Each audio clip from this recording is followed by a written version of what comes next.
playing for No. your presentation? No, I'll be.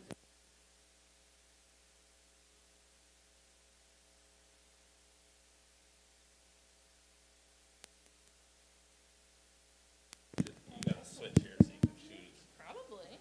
Can we access the internet on this? Yeah. Yeah, it should be. Because you know what I'd like to do, Sabi? Yeah. Can we pull up our I can data? pull it up. Okay. Yeah, let me pull it up right now. Yeah, because then that'd be really good to talk about. Yeah. We're going to start in just a couple minutes, folks.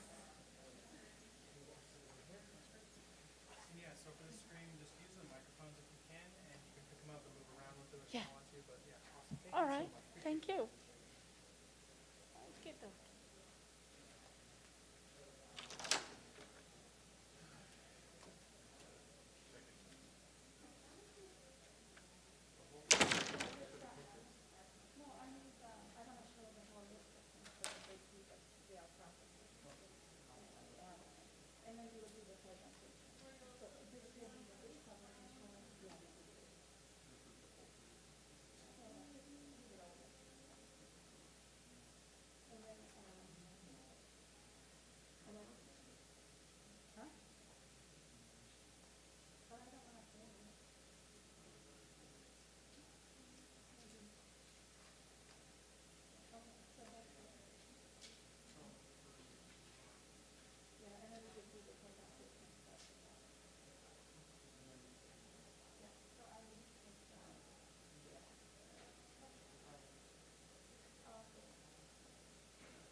Good. We can start.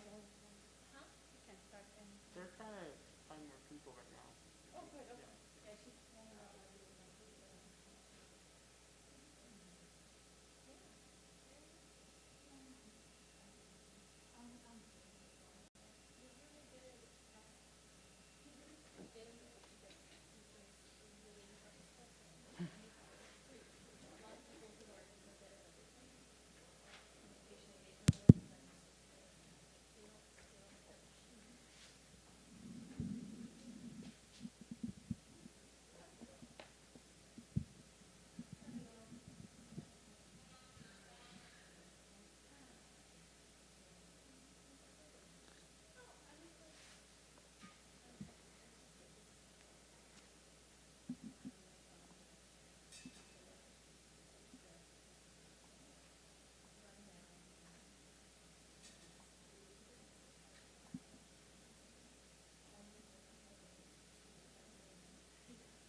But the biggest thing is I'd like sleep to sleep.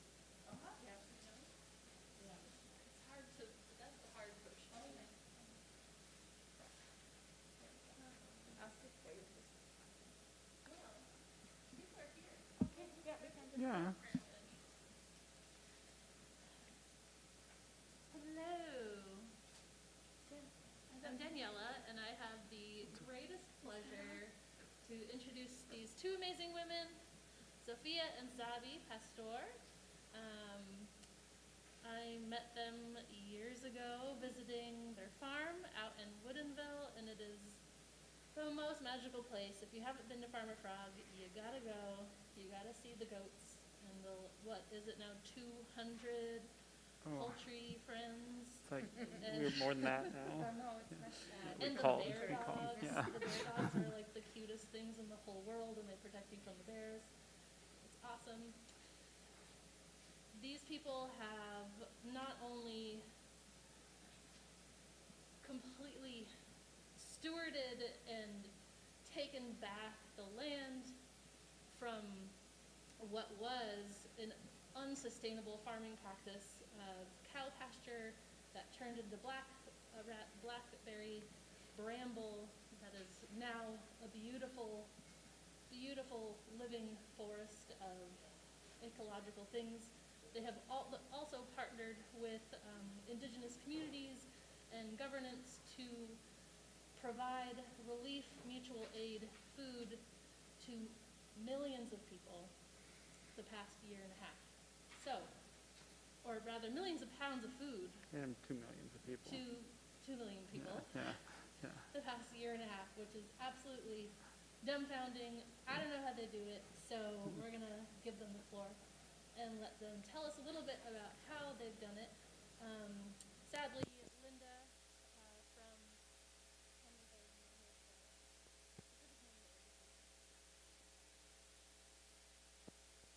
Thank you, which is a governance between all of the federally recognized tribes.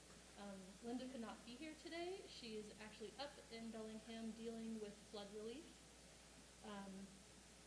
A very sad and very real theme of the day. But I'll speak for her. Yep. We have been given love to share. So take it away. Thank you so much. You're welcome. Thank you. Daniela knows that I cannot sit down, so I will be standing here and talking to everyone. Our presentation is focusing on crisis response, and it's titled By Air, by Land, by Sea, because that is actually what we have found ourselves doing in terms of moving food and supplies to people in need over the last almost 2 years. Now it's 21 months. I'm Zsófia Pastor, and I am one of the founders and executive directors of Farmer Frog. And we are a nonprofit organization centered here in the Puget Sound. As we are introducing the key organizations we are going to talk about today, I'd like to remind us where we are, because we are here in Linwood, the land of the Coast Salish people, and we want to acknowledge that fact, as well as we want to acknowledge the fact that everything around us, and especially in our food system, there was a lot of, and still today, there is a lot of forced labor that we must recognize, and there are a lot of things that we must heal, and we must tend to. So as we move food, distribute supplies, and grow food, and provide any kind of care for each other, it's very important that we also care for the land, and that we care for the right historic facts and the right current facts. So Farmer Frog has its headquarters out in Woodinville. We are on the headwaters to Bear Creek, land that is sacred and for time immemorial belonged and still does belong to the Snoqualmie and the Duwamish tribes. And it was also a farm that was settled on by a family from Wales in the 1870s who kept that farm in use in ways that were not considered sustainable today's standards. They took their work seriously. And in the end, when the last remaining great-grandkids were passing away on the farm, they made sure that this farm was returned and turned into the Paradise Valley Conservation Area with the life estate in the middle, which is Paradise Farm, where we are. A lot of the things I'll be talking about and what Sabi will be talking about does take place at this farm, and we do believe that it's a very important location for this. We have Grandmother Cedar, who is one of our advisors on the farm, and she is considered a sacred tree by the Coastal Salish people who come and visit and celebrate. December 12th, by the way, is the celebration of cedars at the farm, which is an annual event when we thank the forest. So, do you want to talk about the National Tribal Emergency Management? Okay, I'll go up, I guess. I'll sit here. So the National Tribal Emergency Management Council, they like to go by NTEMC, just because it's easy to remember. They've been around for quite some time now. In the scope of emergency response, we have the federal government that issues directives, orders, and ultimately funding. And in this scope, what was really evident is that the tribes are put down in the back, unheard, unseen. The resources do not get to them, and are often there the last on the list. The National Tribal Emergency Management Council, formed from the Northwest Emergency Management Tribal Council, it was established to support the tribes. It started here in what's called Region 1 of Washington State in the emergency management context. And it started when a consortium of tribes, 8 tribes got together, and they said, hey, we need to do something about this. Let's get together and let's make an organization. And so NWTMC, the Northwest Tribal Emergency Management Council, are a quasi-government consisting of these tribes. Slowly, all of the tribes of Washington State joined on. And this quasi-government became what is known as the FEMA for the tribes, at which point now it is for all 574 federally recognized tribes. NTMC across the nation, and this is why unfortunately Linda Zambrano, the executive director, cannot be here at this moment, is constantly addressing the emergencies that happen in tribal country. Right now, as you may know, this last week has been devastating Washington State.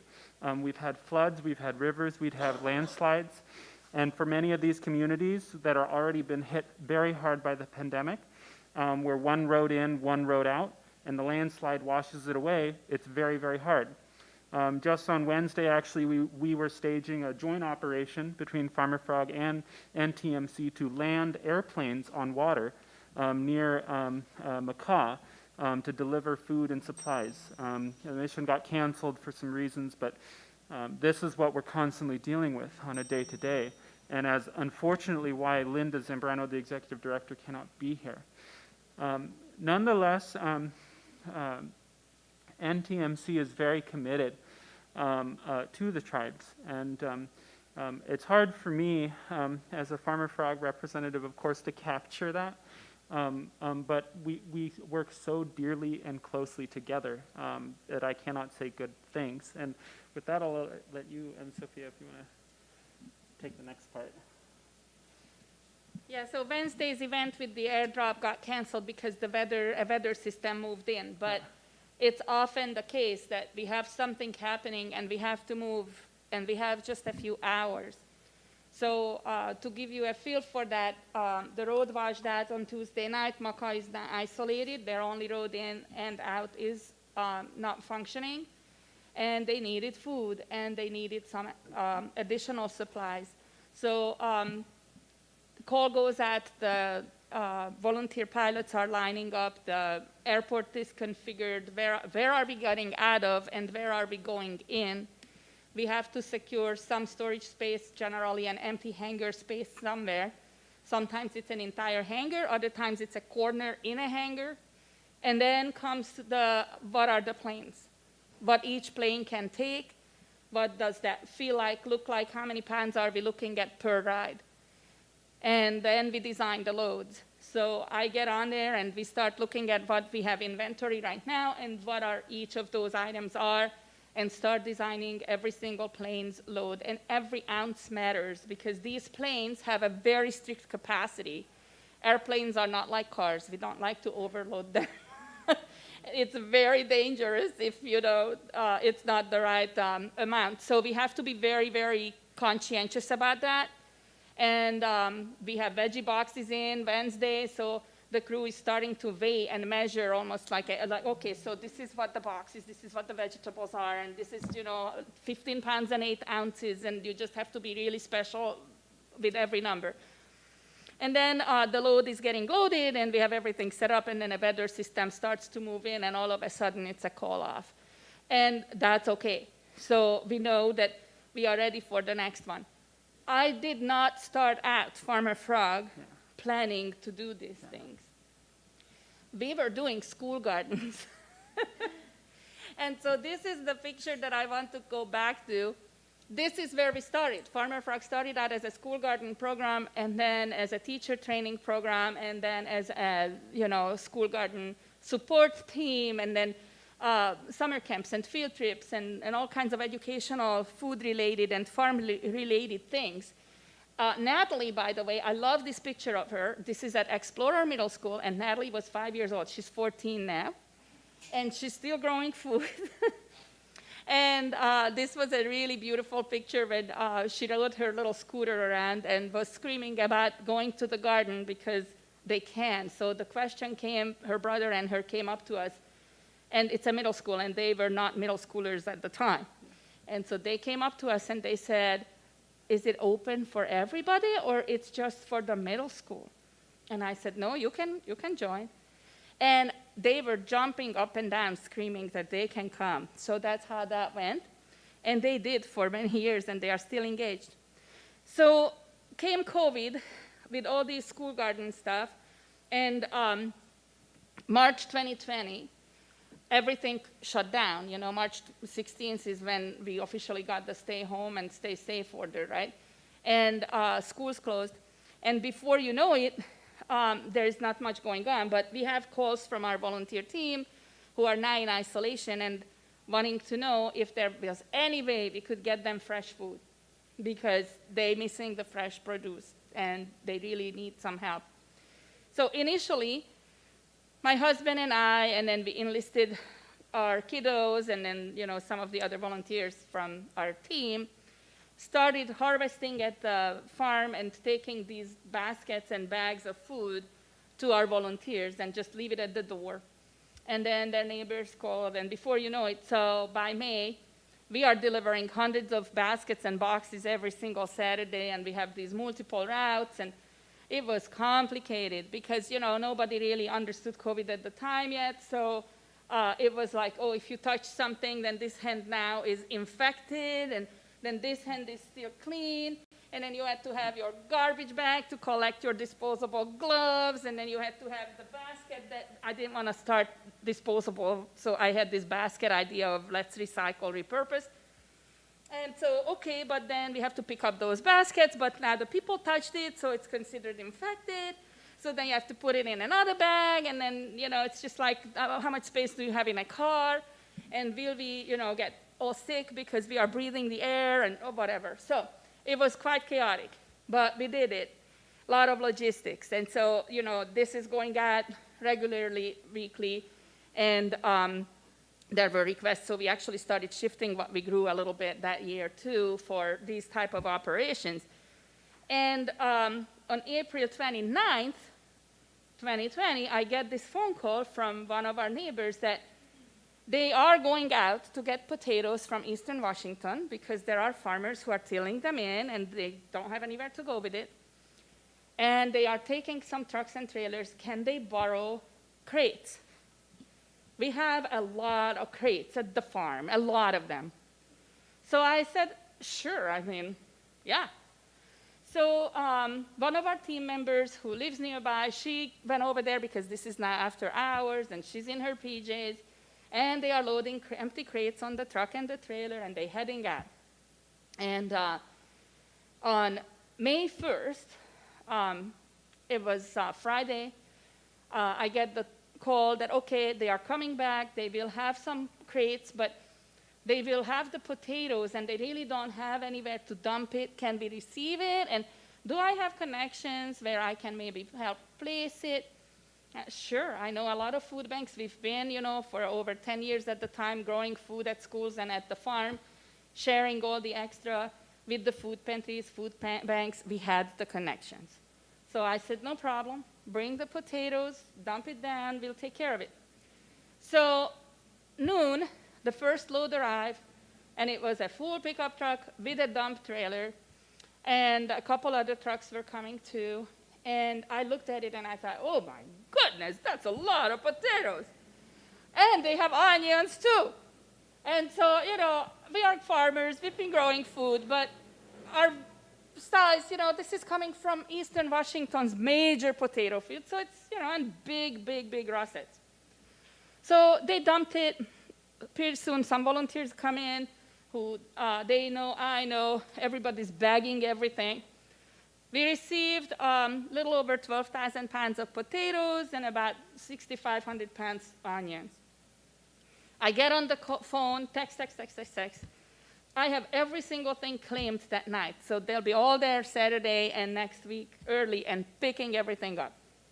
Nothing left. Like, seriously, after 2 hours, I have not one extra potato at that point. So I turn around and I tell Nancy Balian, who was heading up that group, Nancy, we need more. So she calls George Ahern, who was arranging all this from Otello, and we figure out that, okay, the following week, they're going to go out and it will be a larger convoy. So we call a few more people with bigger trucks. Cedar Grove came with a dump truck and a dump trailer. So the next load on May 8th happened to be a bigger pile, and that was over 125,000 pounds of potatoes and some onions. And you can see that we had a lot of people come, and they were bagging everything up. We had crates, so we put the bags in crates, and then my husband was driving around with a flatbed trailer and collecting pellets from various places so that we can pelletize these things. And I'm on the phone, and all this is going out. So the first Sunday, going back a week before this big pile, when all this was happening, someone called King 5. And King 5 came out and did a recording of our baskets going out to the different routes, the drivers loading, and potatoes. So my phone and my email inbox got so bad, like, I'm not kidding you, by Sunday morning, I was calling frantically my friends who can help me with emails because I never had this many in my life. I think emails were bouncing back. I couldn't deal with it. My phone was ringing off the hook. Everybody wanted food. Everybody needed produce. Everybody needed potatoes and onions that they haven't seen now for months. So this was happening, and I get this Facebook Messenger message, and it's from the general manager of the Makah tribe. And Vincent texts me, and he says, we are the Makah Nation, and we would love to get some potatoes if you can share with us. So I just responded right back, absolutely, yes. And so Vincent says, okay, I'll be sending Rick and Linda Zambranos. They are the emergency management team, and they will be picking potatoes up on Monday. So that's May 4th, and that's how we met.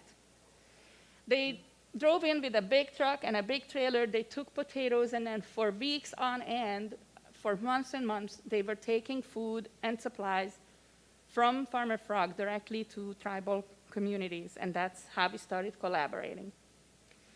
And then as the time went on, they have a lot of ways to move PPE and other supplies that we farm, we didn't have that.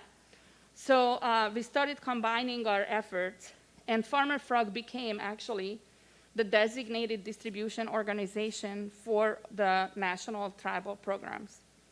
And as such, I was able to start connecting with my national network system, which, I know a lot of people, I talk to a lot of people, so we had a lot of these threads.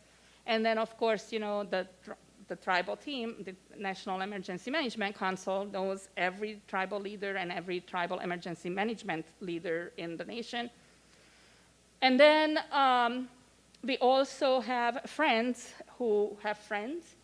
So pretty soon, we found ourselves that by fall time, we were servicing people in 36 states, and we were providing assistance to over 3 million people.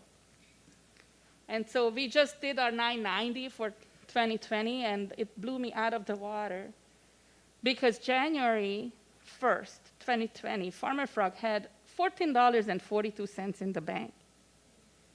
By December 31st, 2020, it was not just money, obviously, it was food and donated items, but we moved over $63 million. I never in my wildest dreams. And then 2021 is a much bigger year than 2020. And I will talk about that a little bit more. So, yeah? You could talk about it at any point, but for those who don't know, where did the potatoes come from and why? Yeah. Why Mhm. are they being given? Yeah, and thank you. And if you have questions, please just, we are here to talk. So this load came from Otello. Later on, we had loads from various places, but this one was from Otello, and both the onions and the potatoes. In March, all the hotels, the cruise ships, schools, colleges, offices, everybody shut down. Restaurants. Restaurants. Yeah, restaurants, everything, right? Everybody shut down. And so we had all this food in the chain that was already pre-contracted and growing, and it had nowhere to go. And the reason for all the russets is because we are a French fry nation. It's not a good potato. You cut it in half, and it has stuff inside it. Usually half of it is already garbage. You cannot even eat it. But it's big enough, and you can put it into this gadget, and out poops the French fry. And then you just put that in oil, and you are good, right? And then you go home, and you have diabetes. And so it's great. So that's why we had potatoes, and that's why we had millions and millions and millions of pounds of it everywhere. And then onions are the same thing. Onion ring, hello. So, the two main staples, right? You couldn't find fresh greens like that, but there was all this stuff that goes to all the schools and everywhere, and people buy it up.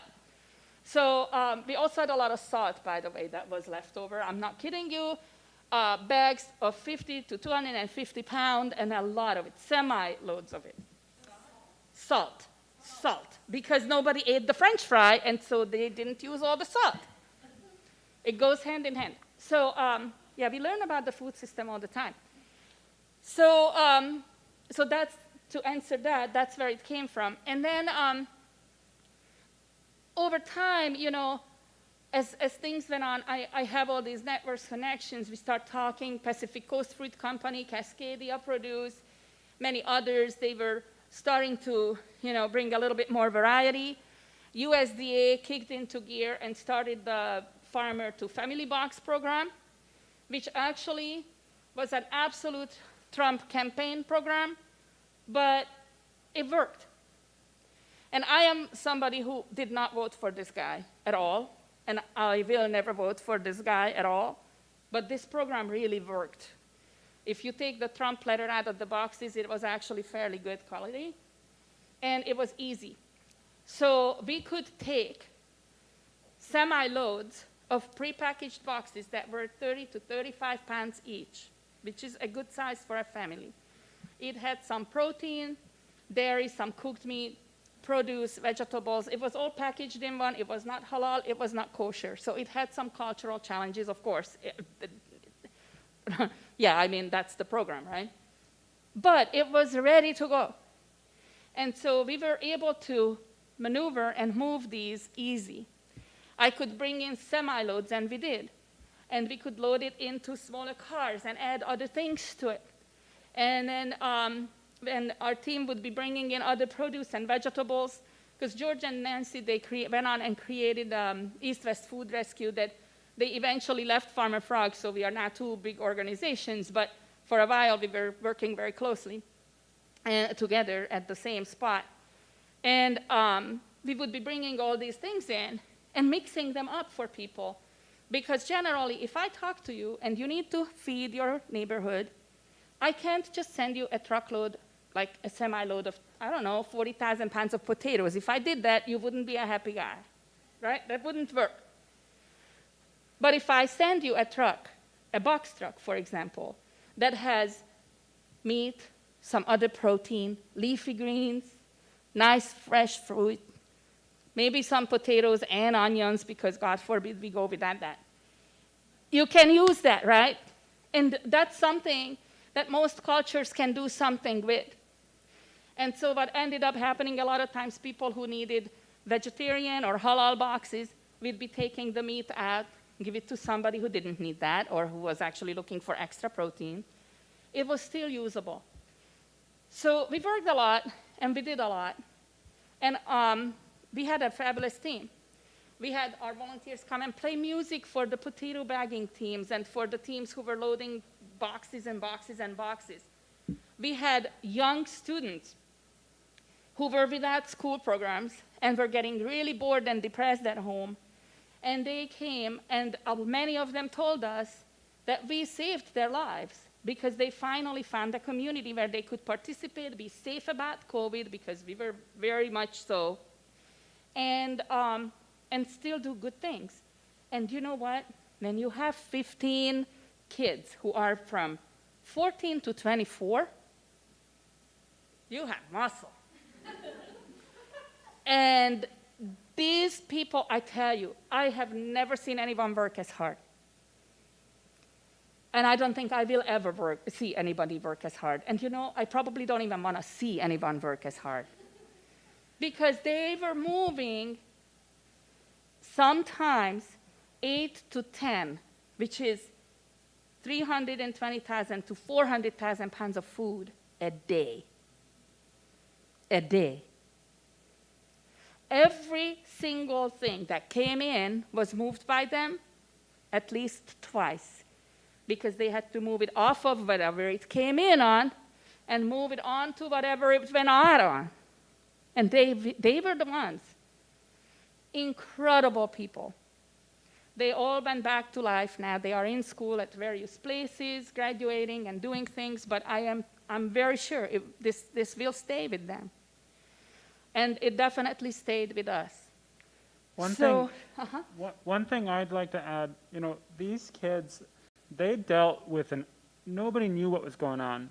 The pandemic was brand new. We thought it would disappear, then it kept on going, it disappeared, kept on going. And we were feeding the people that came in. We had individuals coming in, but we also had whole communities.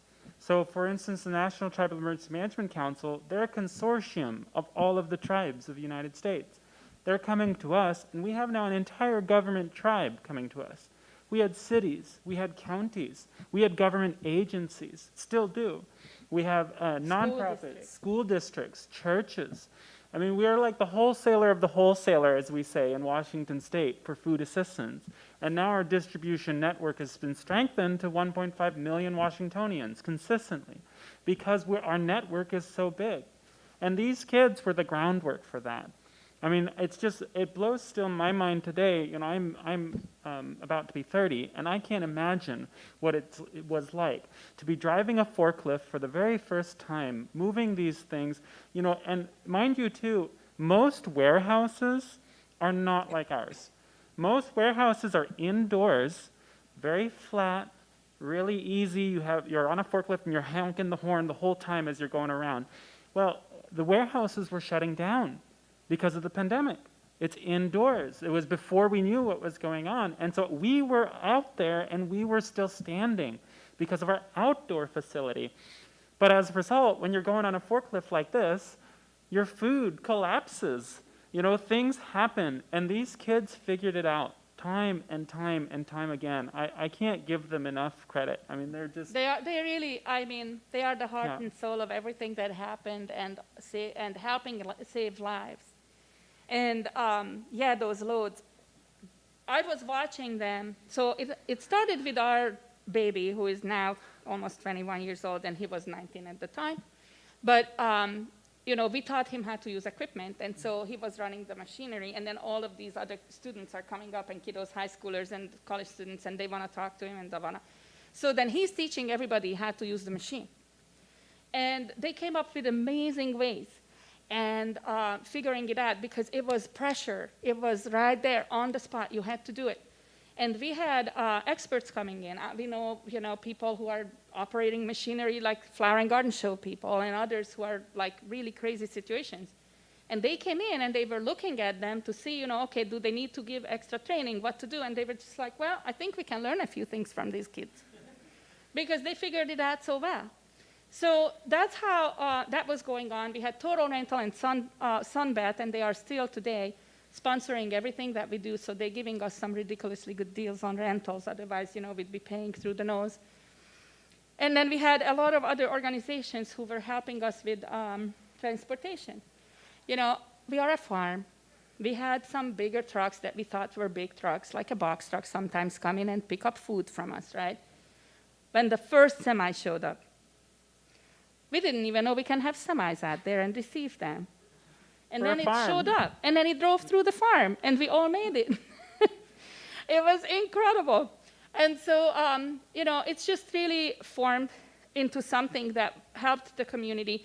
This is one of the potato loads in West Seattle that arrived out there.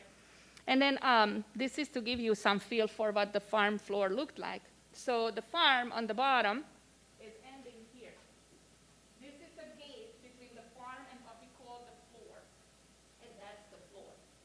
So the floor stands for food, logistics, operations, offices, and resources. And that is where the distribution takes place. We are actually going to move this whole facility, the whole floor, pretty soon to about 3 miles down the road, so the farm will stay and the floor will move. But generally here at this location, the semi will be coming in, turning around, unloading. We can have them stacked up and unloading them.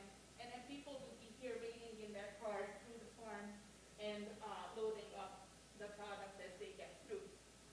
So we did have some logistics background, and particularly I actually worked in some distribution settings some ages ago. And we started recording stuff in used paper and pencil because I'm not a tech guy. And pretty soon, though, again, the kiddos are like, I'm sorry, but I'm not going to struggle with another piece of paper that I can't even read the writing on. This is not good. We're going to have to get to something better. Okay, do whatever, I don't know. So they created, we'll talk about that, so we will walk you through it. They created a phenomenal database, actually. And we are still tweaking it and how to record, but they really did come through, and it's incredible what they had done. Well, they were on forklifts and doing their thing. And So, yeah? Well, and doing their programs. I mean, some of them actually were trying to figure out if they can go to schools. Some of them were in like tennis camps. I mean, they're Yeah, live, right? we had Online school 16-year-olds, started. you Yeah. know. Yeah, incredible team. And they were volunteering. They were not paid. This was volunteering. And long hours, their sunset, past sunset, sunrise to past sunset. Because another thing that we learned is that America's transportation system is in really bad shape. And that's before we knew that it's in really bad shape. So trucks are breaking down, drivers are overworked, and nobody talks. You can give the best instructions with pictures on where to turn, how to turn, what time to come, when are we open, and they will for sure show up like 2 a.m., 3 a.m., wrong entrance, get stuck in the ditch. Always, always, always. I mean, that's the one thing you can be sure of. And then the trucks got lost. So we are supporting people in 36 states. I have trucks that are coming in from X and going out to location B. These guys are waiting. No one's arriving. Hey, truck left, right? Where are they? I don't know. Trucks missing for over a day, and then it shows up. They turned off their phone. They parked somewhere. They had to have some repair, emergency repair. No communication. So I had learned a lot, and the most important thing I learned is flexibility and patience. Because, I have a tendency to be a little bit of an OCD. I don't know, you'll see on the farm pictures too that things have a way to be like in lines and shapes that are predictable. And that's because that's how I like things. And this is none of that. So I tell folks that throughout this last 21 months, one consistent feeling every day is that I'm playing poker with my eyes closed. And someday, I would like to actually start, when this whole thing is safe to do, the COVID games. And the COVID games will have a major component of food distribution. When you are running with a mask on, or double mask for better because it's smoke out, you are running in pouring rain or beating sun with wind, fans are blowing at you, and you have 35-pound boxes in your hand that are cardboard and will break if you are moving wrong, and you're running and loading cars of all kinds of shapes, and you have to get as many in there as you can without breaking the axle. Or your back. Yeah, so we'll have those games. It's just like survival. And it will be big. So it will be great. And it will start, the teams will form that they start playing poker with their eyes closed, blindfolded, and then we will sort them into teams from there. Yeah, it's going to be good. So you can see that the floor has actually quite a few features. We now have, so refrigeration was a very big challenge in the beginning. We now have 5 53-foot, you can see this here a little better. This is when you're on the ground there. 5 53-foot refrigerated trailers. And these can freeze, some of them have various parts that you can compartmentalize in them, and so it's really good and efficient. And it's totally off-grid. And we also have shipping containers, so we can keep things dry and cold, or the right temperature, definitely insulated. The cold is very important because food safety must be observed regardless of what's going on. We don't want anybody to get sick and get something going wrong. So the cold chain must be really tracked. We actually follow very strict protocols and safety standards, so we have all kinds of vests and hard hats and various things. You can see the little, that's the skid steer forklift. That's what they are driving. The school bus in the picture actually is taking off. It has 900 boxes in it. That other truck there is done, and that was loaded with 12 pallets, so that would be on average about 600 boxes. And they are about to leave. A single box, it typically feeds a family, and in this business, you say that it's a family of 5. And so with 900 boxes, about 5,000 people in the bus, with 12 pallets at, 50 boxes a pallet for these ones? Yeah, this load Yeah. at the time. So it's it's pretty nerdy, but when tens I of look at a thousands picture, I of know how people. many boxes were on the pallet. Yeah. So that's why I'm saying with the 12 pallets, it's about 600 boxes. Yeah. So that's what was going on. And in the same time, Linda and Rick at the National Tribal Emergency Management Council were finding that we had some remote areas that were not getting help and support, and you couldn't get there in vehicles, in trucks. And in 2020, in the end of summer, we had a horrible fire season, and it was really bad down in South Oregon, North California. And so we were sending semi-loads of food down behind the fire lines. And the things that we had to learn and watch out for, the roads were really small, and so semis actually had to stop and load into box trucks, the load when they got down closer, because they could not get on the small road going into actual tribal communities. So, adding extra layer, and throughout the whole time, we must observe the cold chain. So you can't just pull a box truck up in the middle of California end of August summer and just load food in there because it will spoil. So we had to have the right equipment and do it at a good pace. And so, yeah, we had some challenges, but we were navigating through those. And so that's how eventually we started formulating other plans. This is really quickly some of the other areas on the farm. And something to keep in mind, and when I talk to people and introducing them of what was going on out there, at that gate where farm turned to floor, I would stop and say, prevention and crisis. Because ultimately what it comes down to is not having food. But if we actually had farms, and urban farms, and small-scale farms, and any kind of farms at this point, we would have a whole lot less crisis. But we are in a society where farming is not celebrated and it's not really recognized as important other than us who understand why, and we are all growing something.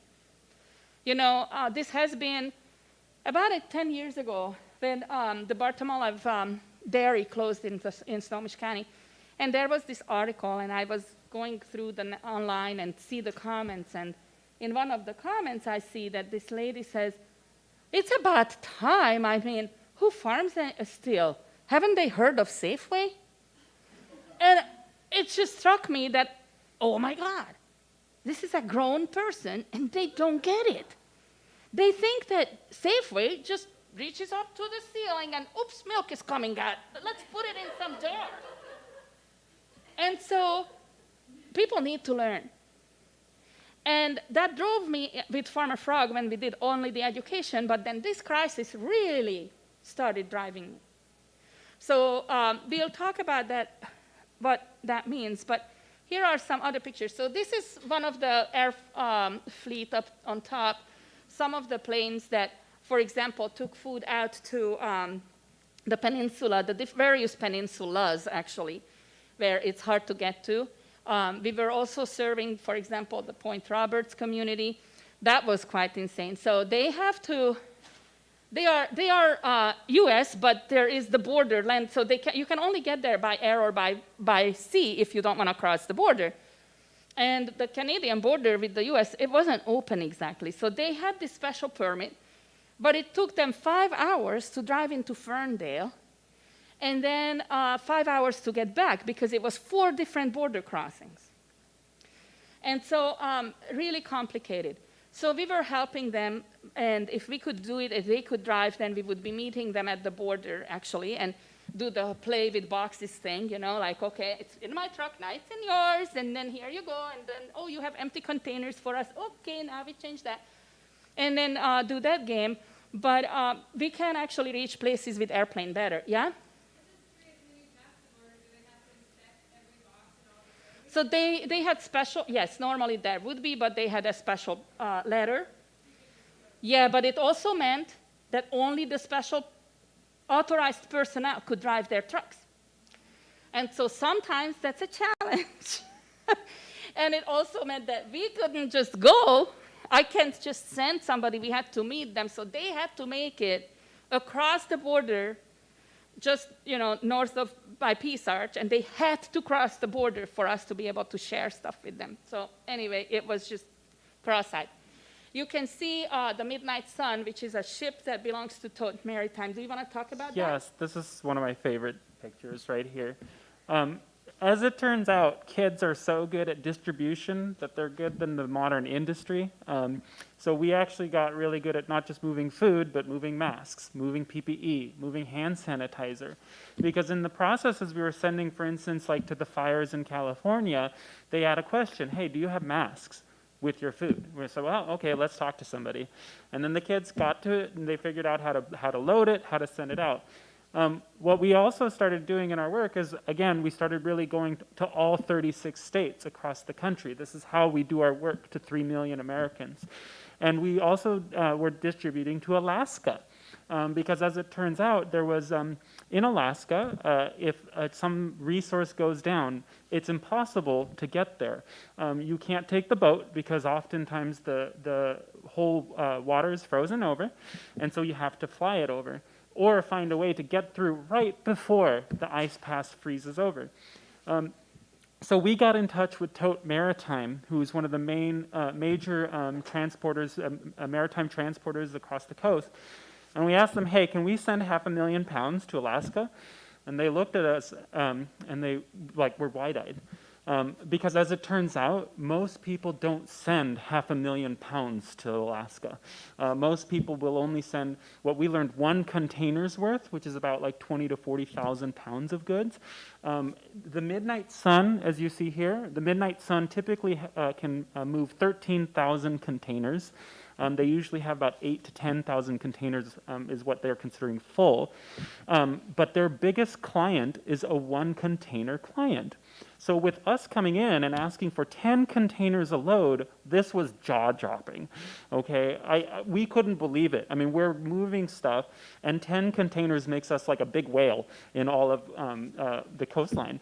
So we moved stuff with Tote Maritime support, moved it to Alaska, and then from there shipped it to warehouses. Again, this is emergency response. So we're working with, that was for, I believe, 150 tribes that were going to benefit up there in Alaska. 172 villages. 100, well, that's the other thing, because not in Alaska in particular, they have corporations, which is a different process altogether. And so it was 172 native villages. What we found is in Alaska with the pandemic, it's been brutal. With it being so cold, everyone is together in the same room. And it was, again, before a lot of knowledge was out there, there was a lot of misinformation out there. And so we were sending masks, we were sending food, And water. water, lots and lots of water. They had a fire in one of the well systems and water plants. And so they actually were without drinking water. For days. And it's the kind of thing because they don't have a formal system of emergency support. And so this is where NTMC comes in. The National Tribal Emergency Management Council will say, okay, hold on, time out. We need to get you your stuff, and we need to get it within a couple days. Who can we talk to? We actually had military involved. We had Tote Maritime. We had, of course, our own donations. Carlisle Transportation, the sister nonprofit of Tote Maritime. A whole lot of pieces. When you're working in this scale, and especially as a nonprofit, because we don't have the money to move this stuff, I just called Tote Maritime and said, hey, can you do this for free? And then they're like, let's get back to you. And then, yeah, they did. It was amazing. It was truly amazing. But again, it was shocking. What we're seeing is that the supply chain itself is not that strong. I mean, 10 containers to a single spot is a big whale. And you think about a boat that can move 13,000 containers in a single go. I mean, it's kind of grappling to think about.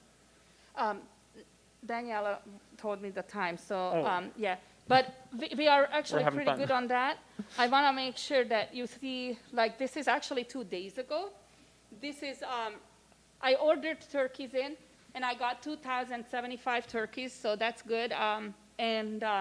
Sometimes when you do that, it's a lot of driving because you have to pick them up at various warehouses.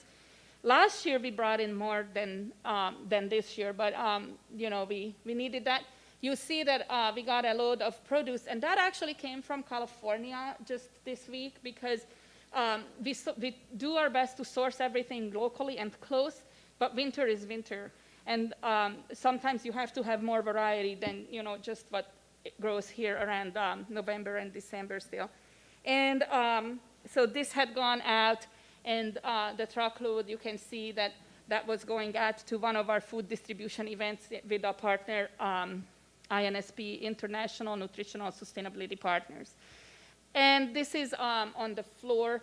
Again, just earlier this week, we have potatoes and pumpkins right now, and then a lot of various shelf-stable products.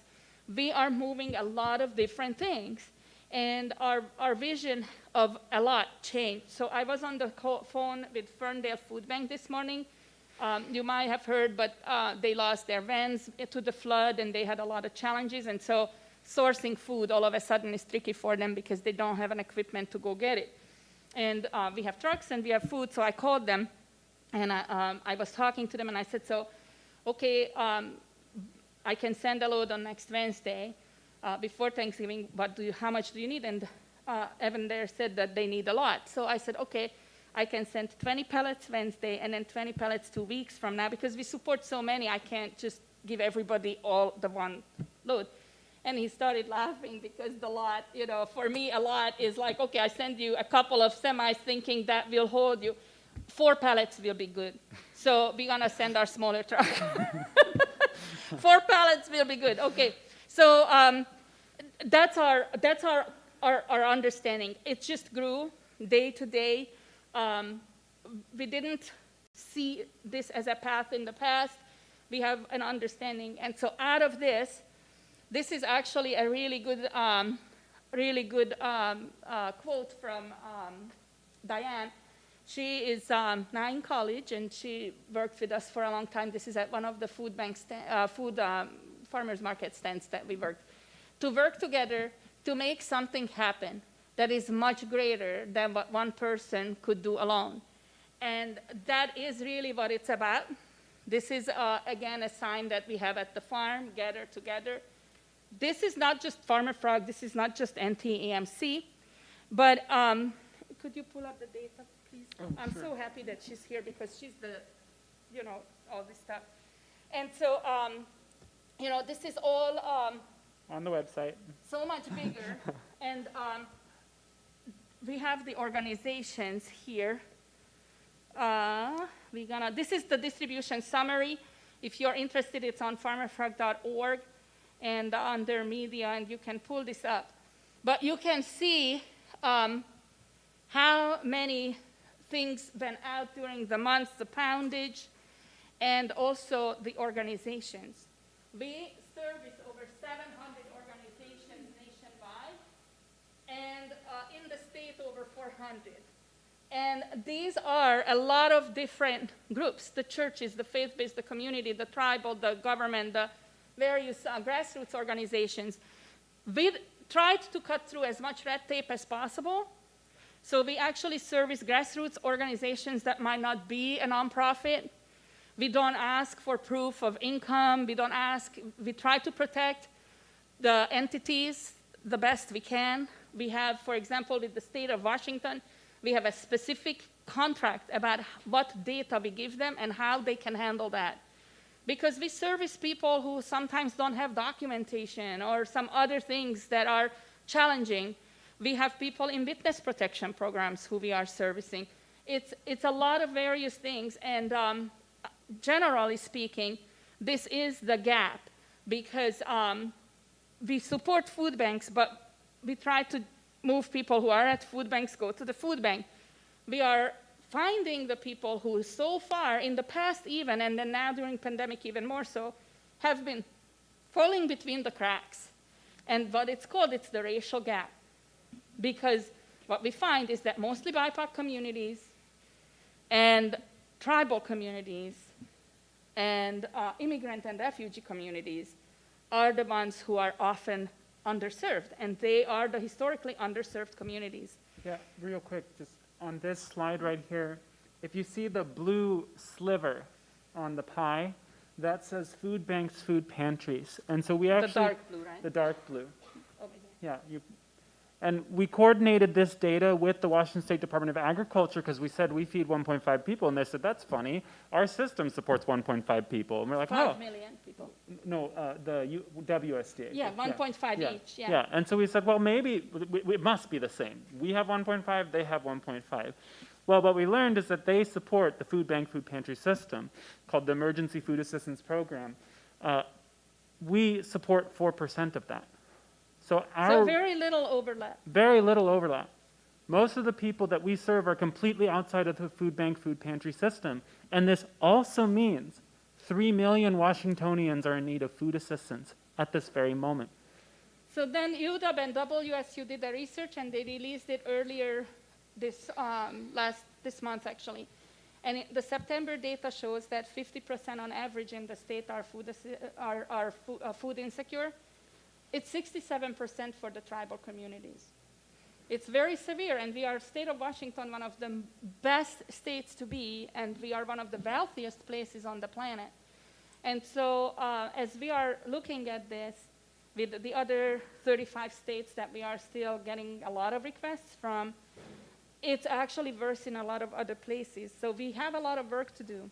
And out of that, I want to bring this up because I want to make sure that you see, if you read this, you'll see a lot of photos and all, but look at this. This is the system that the kiddos initially started, and then we built out of. We now have, data experts helping us and all that too. But each and every day, every hour, what was picked up by who, and where did that go, and totaling amount and weights and boxes and all kinds of numbers. So 10,000 entries in a period of a in year. just a small period. So you Washington can this State. is you can see this. It's online. We redact the recipient information because again protecting the identity of people. But the summary is there. So so with that, if you have questions, we want to open it up and see what you want to know more about. I'm sure people have a lot of questions, but there's the farmers in the room who I'm sure want to understand, like, how, how, because I know the potatoes were free, but then somewhere a grant became involved. Well, it depends. So we try to fund this with just about everything you can think of. We do write grants. We do now go after government contracts and look for funding that way. We are constantly raising money. And our goal is to also, and most of the produce that we bring through now are purchased somewhere, somehow. And the transportation, a lot of times with the transportation, what we do is organizations that are charging for trips have a shipment, but then maybe they don't have anything coming back the back way, so they would be deadheading. And then we talk to them about loading, and maybe we just cover their fuel costs, right? Because they have to come back anyway, and then they can write that off.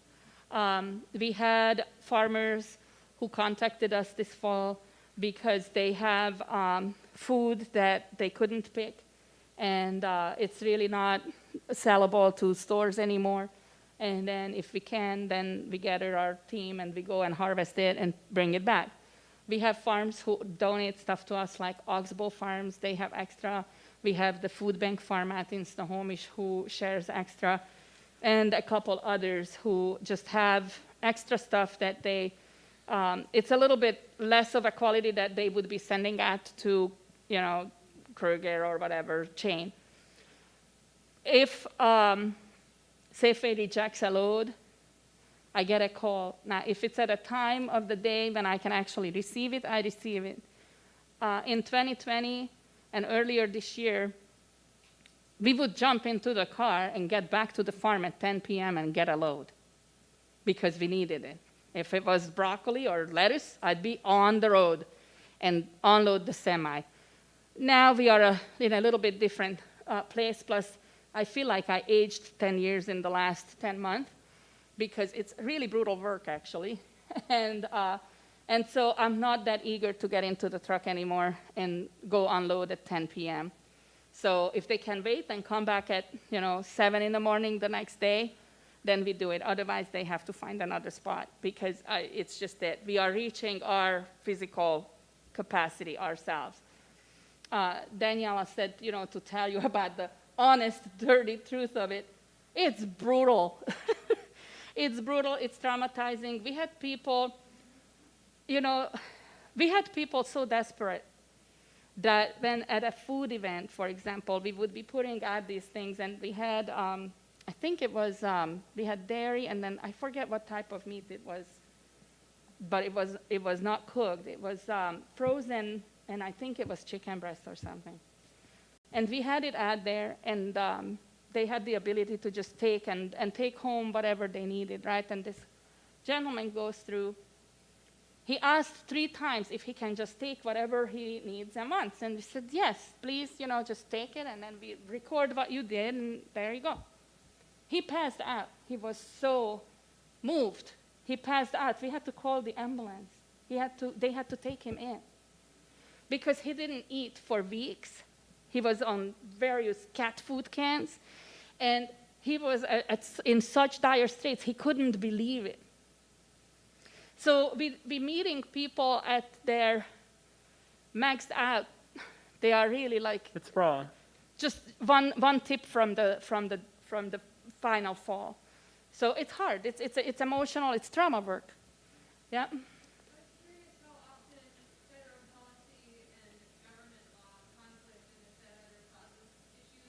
I'd love to take this on. Yes. All the time.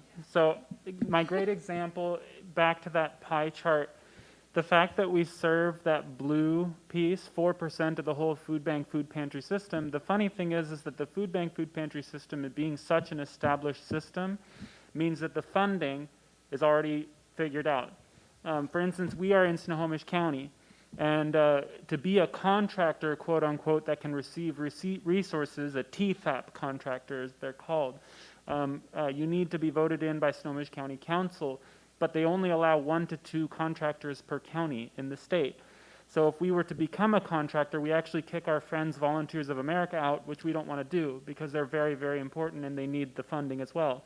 But as a result, we're completely left in the dark for any kind of USDA federal funding for supporting this system. There are other grants, there are other USDA other grants, but grants. it's not through the already prescribed, guaranteed chain. What people will tell you who are supporting this system, who are completely out of supporting the racial gap, is that at this moment, as we speak, nonprofits, grassroots organizations, community leaders, we are hemorrhaging funding. We are hemorrhaging our own pockets. We are hemorrhaging our own money. People have been putting their own wallets to the table. I myself, I describe my job by volunteering 100 hours to keep up with her at 120, and neither of us were both volunteers. And so this is what it takes right now to feed 2 out of 5 And households it's the in same Washington actually for the State. Tribal Emergency Management Councils. 100%. Yeah, Linda Zambrano, their executive director, is 100% volunteer. And so it's the same no matter where you look. And no, it's not sustainable. Now, sustainability. When we talk sustainability, I want to ask people what makes any of us think that hunger is sustainable. So this whole thing is a complete oxymoron. I never want to make hunger emergency crisis response a sustainable operation. None of it should be sustainable because that means that we normalized it. We need to create an economy where we don't have 3 million people in the state of Washington relying on food assistance. We need to, we need everybody be able to buy their food from the farmers and the farmers markets and the stores and pay the price that is guaranteeing a livable wage for the farmers and the food workers. And that means that we have to have all those 3 million people working in dignifying and livable wage jobs. That's the only way out of it. We will never food box ourselves out of this.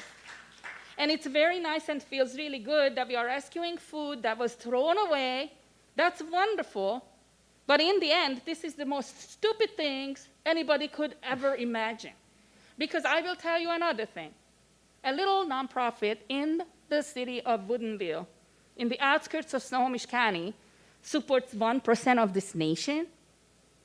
Why? Why? Why is it so centralized? Why is it so not local? Can't we support our neighbors with food if they are experiencing hardship? And why are we talking about hardship as a given, as a lifestyle, as something that people just like never ending? This is the most nonsense. I'm an immigrant. I grew up in a communistic country looking to America like the, light of the world. I love America, and I am grateful that I can live here and do this work. But we can't be the wealthiest nation on the planet if this is what we are dealing with. So absolutely not okay. None of this is okay. And while, yes, it's a lot of work, it's brutal work, my goal is to not have to do this ever again. I want to see an economy where I just teach people how to grow food because they love learning. That's all. I love my little dwarf goats. Come and pet them. They are very cute.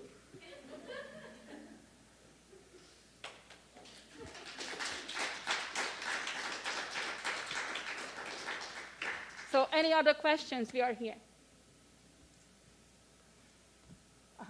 Who? Yeah, go In the ahead. back? Yeah. Okay.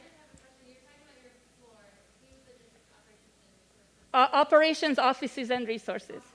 Mm-hmm, yeah.